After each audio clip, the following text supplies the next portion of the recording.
ఓం సాయిరామ్. బాబా భక్తులందరికీ కూడా నమస్కారం అండి. అందరూ కూడా సుఖంగా సంతోషంగా ఎప్పుడూ కూడా ఆనందంగా ఉండాలి అని చెప్పి ఆ బాబాగారి తరపున నేను కూడా మనస్ఫూర్తిగా కోరుకుంటున్నాను. ఈరోజు బాబాగారు అందించే సందేశం ఏంటి అంటే కనుక, తల్లి ఆనందంతో రాజయోగాన్ని ఆహ్వానించు, వెంటనే నువ్వు స్వీట్స్ అనేవి సిద్ధం చేసుకో, నిర్లక్ష్యం చేయకు, ఒక్క నిమిషం ఇది విని చూడమ్మా అని చెప్పి ఏదో ఒక తెలియని సందేశాన్ని బాబాగారు మనకి అందించాలి అనుకుంటున్నారండి. మరి ఈరోజు బాబాగారు అందించే సందేశం ఏంటో బాబాగారి మాటల్లోనే మనం తెలుసుకుందాము. సందేశం వినే ముందు ఎవరికైతే బాబాగారు అంటే నమ్మకం ఉంటుందో, గౌరవం ఉంటుందో, ఖచ్చితంగా బాబాగారిని నమ్మితే మా జీవిత చక్రం అనేది మారుతుంది అని చెప్పి ఎవరైతే ఆశపడుతున్నారో వారందరూ కూడా ఈ వీడియోకి ఒక చిన్న లైక్ ఇవ్వడం మాత్రం మర్చిపోవద్దు. చాలామంది కూడా గురువుగారి గురించి అడుగుతున్నారండి. అక్క, ఎన్నో రకాల సమస్యలతో ఇబ్బంది పడుతున్నామక్క, గురువుగారి గురించి చెప్పండి అని చెప్పి అడుగుతున్నారు. వారందరి కోసం శ్రీ షిరిడి సాయిబాబా ఆశీస్సులతో జ్యోతిష్యం చెప్పబడును. గురూజీ శివరామరాజు గారు. Phone number 9959422552. మీరు ఇప్పటి వరకు ఎక్కడెక్కడో జ్యోతిష్యాలు చెప్పించుకొని ఉంటారండి. కానీ ఒకే ఒక్కసారి నమ్మకంతో ఈ గురువు గారికి కాల్ చేయండి. మీ జీవితంలో ఎటువంటి సమస్యలున్నా కానీ, ప్రేమ, పెళ్ళి, ఉద్యోగం, ధనం నిలకడలేకపోవడం, భార్యాభర్తల మధ్య గొడవలు, అప్పుల బాధలు, ఇంకా సంతానం కలగకపోవడం, ఇలా ఎటువంటి సమస్యలకైనా కానీ ఆ సమస్యలకు తగిన పూజలు చేసి గురువుగారు చక్కటి పరిష్కారాన్ని చెప్తారు.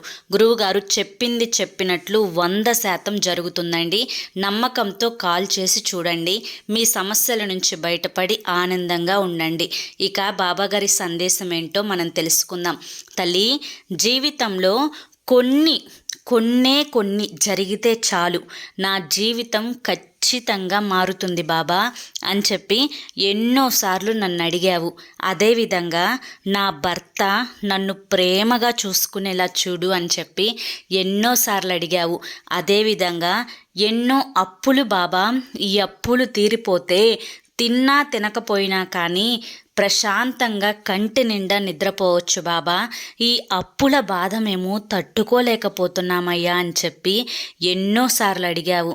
తల్లి, నీ సమస్య ఏదైనా కానీ ఆ సమస్యకు తగ్గ పరిష్కారాన్ని నేను ఈ వీడియోలోనే చెప్తాను. బిడ్డ, నేనిప్పుడు నీకు చెప్పే కథని జాగ్రత్తగా విను. ఇది కథ కాదు తల్లి, నీ జీవితం. ఇది పూర్తిగా వింటేనే నీ యొక్క సమస్యలన్నీ కూడా దూరం అయ్యే మార్గం నీకు కనిపిస్తుందమ్మా అని చెప్పి బాబాగారు అయితే మనకిప్పుడు ఒక చిన్న కథని వినిపించబోతున్నారు. ఒక గ్రామంలో అంటే ఒక ఊరిలో ఒక మహారాజు ఉంటాడనమాట. ఆ మహారాజు ఏది చెప్తే ఊర్లో ప్రజలందరూ కూడా, అంటే రాజ్యంలో ఉన్న ప్రజలందరూ కూడా రాజుగారు చెప్పిన మాట వింటారు. రాజుగారు ముందుగానే ఒక నియమాన్నైతే ప్రకటించారు. ఈ రాజ్యంలో ఎవరైనా కానీ తప్పు కనుక చేస్తే ఆ తప్పుకి ఈ ఊరి నుంచి పూర్తి బహిష్కరణ ఏర్పడుతుంది అని చెప్పి ఒక నియమాన్ని ప్రకటించారు. అదేవిధంగా చిన్న చిన్న దొంగతనాలు జరిగినా, లేదంటే అమ్మాయిలను ఏడిపించినా కానీ, లేకపోతే భర్త భార్యను సరిగ్గా చూసుకోకపోయినా కానీ, ఇలా ఎటువంటి విషయాల గురించి అయినా కానీ ఏ తప్పులు జరిగినా ఖచ్చితంగా ఊరు నుంచి బహిష్కరణ అనేది రాజుగారు చేస్తారు. ఆ యొక్క బహిష్కరణ అనే ఈ మాటని పెట్టడం వల్ల ఆ ఊరిలో ప్రజలందరూ కూడా ప్రేమానురాగాలతో, ఆప్యాయతలతో, ఎటువంటి దొంగతనాలు, భార్యాభర్తల మధ్య గొడవలు, ఇవి ఏవి కూడా జరగకుండా సంతోషంగా ఉండేవారు. అయితే ఇక్కడ వచ్చిన చిక్కేంటి అంటే కనుక, ఒకరోజు మహారాజు గారే తెలియకుండా, అంటే తన ప్రమేయం లేకుండా తన ద్వారానే ఒక తప్పు అయితే జరుగుతుంది. అయితే ఆయన రాజుగారు ఆయన తప్పుని ఎలాగైనా కానీ దాచిపెట్టుకోవచ్చు. ఆ తప్పు చేయలేదు అన్నట్లుగా ఆయన చెప్పినా కూడా చెల్లుతుంది. కానీ మనకొక న్యాయం, ఊరికొక న్యాయం అని చెప్పి రాజుగారు అనుకోలేదు. రాజ్యానికి అందరి ప్రజలను పిలిపించి, మిగతా మంత్రులను, సేనాధిపతులను, సేనాధిపతులను అందరినీ కూడా పిలిపించి తను చేసిన తప్పుని మొత్తాన్ని కూడా బయట పెడతాడు. అంతేకాకుండా నేను తప్పు చేశాను కాబట్టి నేను ఈ రాజ్యం నుంచి బయటకి వెళ్ళిపోతాను అని చెప్పి అందరి ఎదురుగా రాజుగారు చెప్తారనమాట. అలా చెప్పేసరికే ఒక్కసారిగా అందరూ కూడా భయపడిపోతారు. ఇటువంటి రాజుగారి కనుక వెళ్ళిపోతే మళ్ళీ మాకు ఇంత మంచి రాజు దొరకనే దొరకరు. మీరు తెలియక చేసిన తప్పే కదా రాజుగారు, మాకు ఎటువంటి అభ్యంతరము లేదు.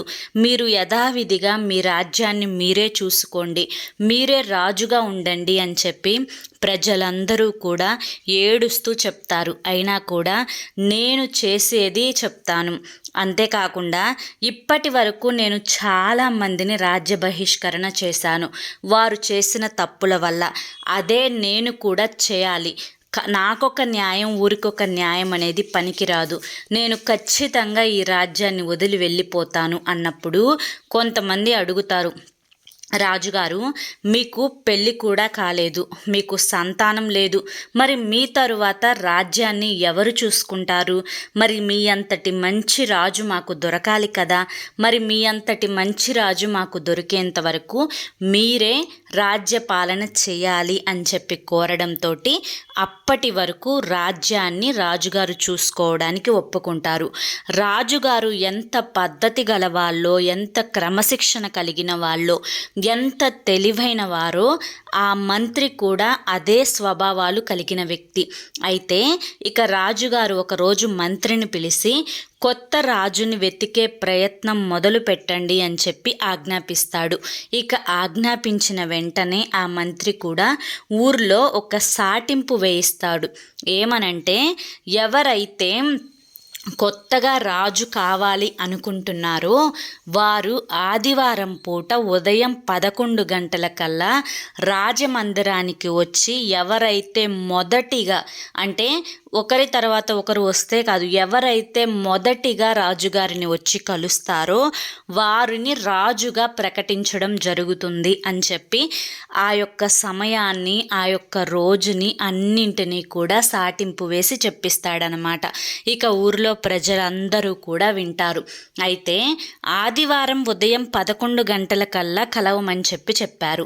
ఇక ఈ మంత్రి ఏం చేస్తాడు అంటే శనివారం రోజు రాత్రే ఆ రాజమందిరానికి ఆ ఊరికి ఉన్న మధ్య దారిలో అన్నింటినీ శుభ్రం చేయించి చక్కగా అంగళ్ళు పెట్టిస్తాడు. అంటే ఆ ఊర్లో నుంచి ప్రజలు రాజుగారిని కలవడానికి వెళ్ళే దారిలో అంగళ్ళు అంటే చక్కగా కొట్లు, చక్కగా పండ్లు, పలహారాలు, వీటితో పాటుగా బంగారం, నగలు, వజ్రాలు, అందమైన అమ్మాయిలు, మంచి ఆహారము, ఇంకా వచ్చేసి మంచి సువాసనలు వచ్చేటట్లుగా ఆ యొక్క దారిని అంతటా కూడా ఏర్పరుస్తాడు. అంతేకాకుండా డబ్బుని కూడా అక్కడ చాలా డబ్బుని కూడా పెడతారు. ఇక ఆ యొక్క సమయం అయితే రానే వచ్చింది. అందరూ కూడా రాజ్యంలోకి అంటే రాజమందిరానికి ఎంటర్ అవ్వడానికి వస్తున్నారనమాట. ఒక్కొక్కరిగా ఎవరైతే ఒక్కొక్కరిగా వస్తున్నారో వారందరూ కూడా ఈ దారిలో ఉండే ఈ యొక్క ఉచిత సేవలు, అంటే ఎవరైతే ఆ యొక్క దారిలోకి ఎంటర్ అవుతారో వారి కింద పని చేయడానికి పని వాళ్ళని కూడా మంత్రి కేటాయిస్తాడనమాట. ఇక వారు రాజ్య మందిరంలోకి వెళ్ళే దారిలోకి ప్రవేశించగానే పనివారు వారికి సేవలు చేయడం, వారికి పండ్ల జ్యూసులు ఇవ్వడం, అదేవిధంగా వారు చక్కగా నచ్చినవన్నీ సంచిలో వేసుకోవడం, బంగారాలను తీసుకోవడం, ఇంకా వచ్చేసి హారాలను, వజ్రాలను, డబ్బును, వీటన్నింటినీ కూడా తీసుకొని ఆ యొక్క అమ్మాయిలతో డ్యాన్సులు చేయడం, గడపడం, ఇవన్నీ కూడా చేస్తూ సమయాన్ని కూడా మర్చిపోయి అప్పుడున్న ఈ సమయాన్ని మాత్రమే ఆనందంగా గడపడానికి ఇష్టపడుతూ ఉంటారు. మరికొంతమంది ఏమనుకుంటారంటే, ఆహా ఇంతమంది జనం వచ్చారు, ఇంతమంది జనంని వద్దనుకొని రాజుగారు నన్నేమన్నా రాజును చేస్తారు చేస్తారా ఏంటి? ముందు దొరికిందే దక్కుదల. ఈ బంగారం కాస్త సంచిలో వేసుకుందాం, ఈ ధనం కాస్త సంచిలో వేసుకుందాము, ఈ యొక్క వజ్రాలు కాసిన సంచిలో పోసుకుందాము. కనీసం రాజును కాలేకపోయినా కానీ కొంతకాలం ఈ యొక్క ధనంతో సంతోషంగా గడపవచ్చు అని చెప్పి కొంతమంది అనుకుంటారు. మరికొంతమంది ఇంత సౌకర్యాలు, ఇంత సుఖ సంతోషాలు, ఇంత అందమైన అమ్మాయిలు మళ్ళీ దొరుకుతారా అని చెప్పి మరికొంతమంది అమ్మాయిలతో నృత్యం చేయడానికి ఇష్టపడుతూ ఉంటారు. ఇంకొంతమంది ఆహారాన్ని తినడానికి ఇష్టపడేవారు, అంటే బాగా ఎక్కువగా తిండి మీద ఎక్కువ మక్కువ చూపేవారు, మంచి మంచి పలహారాలు ఉండటంతో వాటన్నింటినీ తినడంలో ఆసక్తిని చూపిస్తూ ఉంటారు. కానీ అక్కడ ఉండే వస్తువులు కానీ, డబ్బు కానీ, వజ్రాలు కానీ, ధనం కానీ ఏవైనా కానీ 11 గంటల వరకు మాత్రమే. రాజుని కలిసే సమయం అదే సమయం, ఇవి తీసేసే సమయం కూడా అదే సమయం. కనుక ఎక్కువ సమయం వీరు సుఖాలని కోసం మాత్రమే, సుఖాలని పొందడం కోసం మాత్రమే ఆలోచిస్తూ ఉంటారు. వీరందరినీ కాదని ఒక 2 వ్యక్తులు మాత్రం ఒక కొండ మీదకి ఎక్కి రాజమందిరానికి చేరుకునే ప్రయత్నం చేస్తారు.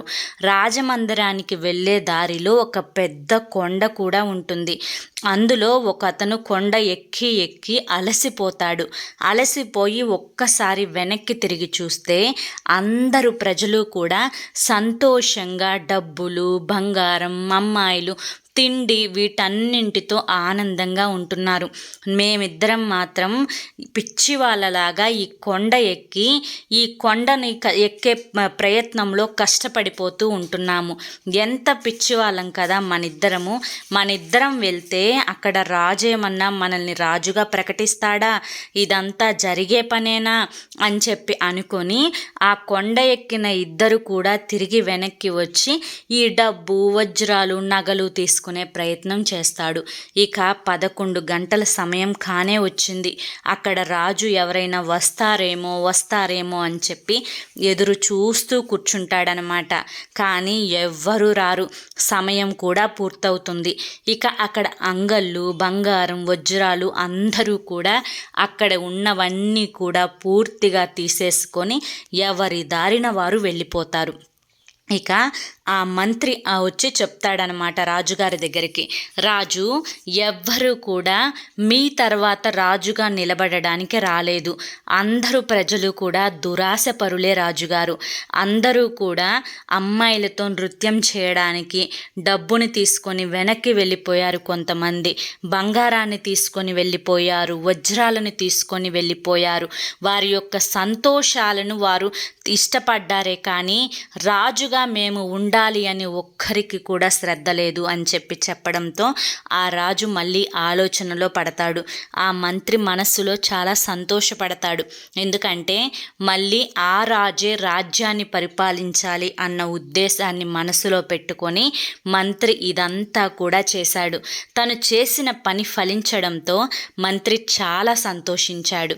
ఇక తరువాత కూడా ఆ రాజ్యాన్ని ఆ మహారాజే చూసుకుంటూ ఉన్నారనమాట.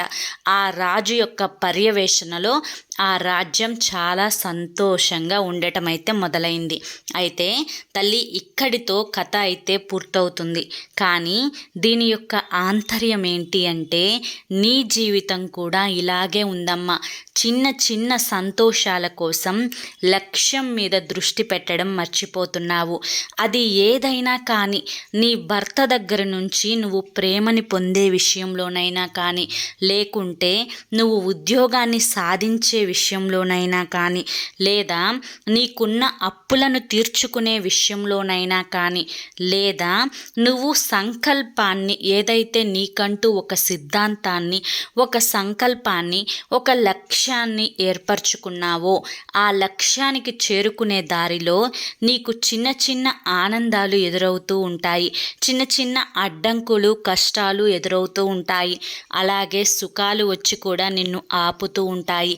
ఆ చిన్న సుఖాలని పొందడం కోసం నువ్వు నీ విలువైన లక్ష్యాన్ని వదులుకుంటున్నావు అని గమనించుకోవాలి బిడ్డ. ఎప్పుడైనా కానీ కష్టే ఫలి అంటారు.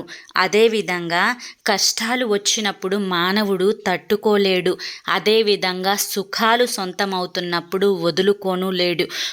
కొన్ని సుఖాలు లక్ష్యం వెళ్ళే దారిలో ఆ సుఖాలు నిన్ను కట్టి పడేస్తున్నప్పుడు ఆ సుఖాలని కూడా నువ్వు వద్దనుకొని లక్ష్యం వైపు మాత్రమే నీ అడుగు వేయాలి అని గుర్తుంచుకో.